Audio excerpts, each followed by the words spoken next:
கர்த்தருக்கு ஸ்தோத்திரம். கர்த்தருடைய நாம மகிமைப்படுவதாக. கர்த்தர் தாமே உங்களை ஆசீர்வதிப்பாராக. ஆமென். ஹல்லேலூயா.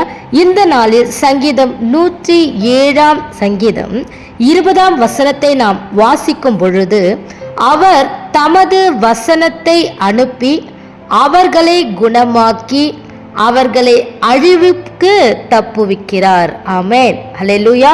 கர்த்தருக்கு ஸ்தோத்திரம். ரட்சிக்கப்பட்ட தேவனுடைய ஜனங்களுக்கு ஆண்டவர் தன்னுடைய வசனத்தின் மூலம் பதில் கொடுக்கிறவரா இருக்கிறார். ஆமென். ஹல்லேலூயா.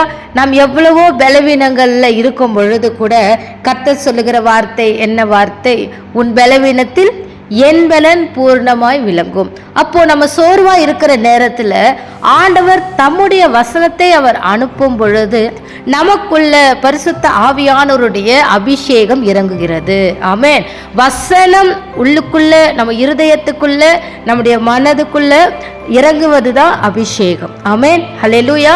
அப்போ நாம் பலவீனமா இருக்கும் பொழுது தேவனுடைய பலன் நமக்கு இறங்குகிறது. கர்த்தருக்கு ஸ்தோத்திரம். அப்ப நம்ம ஒரு வேளை ஏதாவது ஒரு வியாதியில இருக்கும் பொழுது பரிசுத்த ஆவியானவருடைய அபிஷேகம் வசனத்தின் மூலம் நமக்குள் இறங்குகிறது.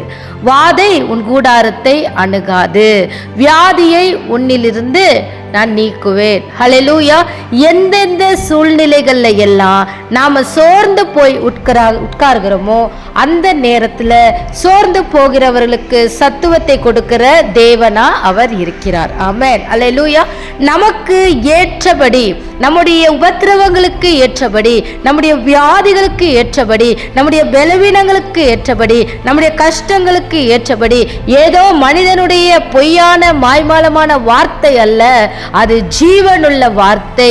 நம்முடைய எல்லா கஷ்டங்களையும் போக்குகிற வார்த்தை, நம்ம எல்லா உபத்திரவங்களையும் நம்ம விட்டு நீக்கி போடுகிற வார்த்தை.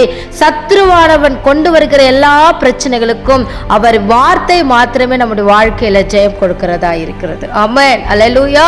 கர்த்தருக்கு ஸ்தோத்திரம். நம்மோடு கூட பேசுகிற தேவன் அவர். நம்மை அழிவுக்கு மீட்டு நம்மை காத்து கொள்ளுகிற தேவன் அவர். ஆமென். ஆதியில இருந்த வார்த்தையானவர் அவர். ஆதியில இருந்த வார்த்தையானவர் அவர். தேவனிடத்தில் இருந்த வார்த்தையானவர் அவர். நம்முடைய ஆண்டவர் வார்த்தையாய் நம்மோடு கூட ஒவ்வொரு நாள் இடைப்பட்டு கொண்டிருக்கிறார். கர்த்தருக்கு ஸ்தோத்திரம். வார்த்தை வசனத்தை நம்புவோம். வார்த்தையின் மீது உற்சாகத்தோடு, விசுவாசத்தோடு, நம்பிக்கையோடு காத்திருப்போம். தேவனிடத்தில் நம்மை ஒப்பு கொடுக்கும் பொழுது கர்த்தர் நம்மை ஆசீர்வதித்து நம்மை பாதுகாத்து அழிவுக்கு தப்புவிக்கிற தேவனா அவர் இருக்கிறார். ஆமென். ஹல்லேலூயா. நம்முடைய ஆபத்தில் கர்த்தரை நோக்கி நாம் கூப்பிடும் பொழுது எல்லா இக்கட்டுகளுக்கும் அவர் நம்மை நீங்களாக்கி ரட்சிக்கிறார். அவர் அதிசயங்களை செய்கிற தேவன். அவர் கிருபையுள்ள தேவன். அவர் செய்கிற காரியங்களை நினைத்து ஒவ்வொரு நாளும் துதித்து ஸ்தோத்திர பலி செலுத்தி அவருடைய கிரியைகளை ஆனந்த சத்தத்தோடு நீங்கள் விவரிப்பீர்கள் ஆனால், நீங்கள் உயர்த்துவீர்கள் ஆனால், கர்த்தருக்கு ஸ்தோத்திரம், அவர் உங்களை ஆசீர்வதிக்கிற தேவனாயிருக்கிறார். ஆமென். அவரையே போற்றி பாடுங்கள், புகழுங்கள். கர்த்தர் உங்களை ஆசீர்வதிப்பாராக. ஆமென்.